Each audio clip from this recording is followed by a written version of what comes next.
Hello বন্ধুরা, এই দেখুন কুলের বাগান।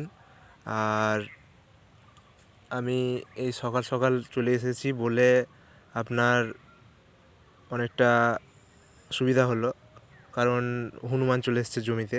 আপনাদেরকে দেখাচ্ছি আমি। ওই দেখতেই পাচ্ছেন আম গাছে একটি হনুমান বসে রয়েছে। আরও দেখাচ্ছি আপনাদেরকে।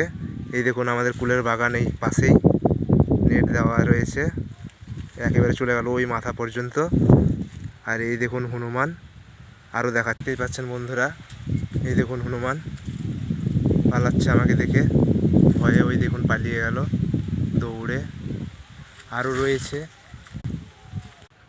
তো বন্ধুরা, আপনাদেরকে অবশ্যই প্রতিদিন নিয়মিতভাবে কুলের বাগানে থাকতে হবে, যাতে হনুমান পাখি মানুষের অত্যাচার কম হয়। এদিকে নজর রাখতে হবে এবং ভালোভাবে পর্যবেক্ষণ ও পরিচর্যা করতে হবে। নমস্কার বন্ধুরা, ধন্যবাদ।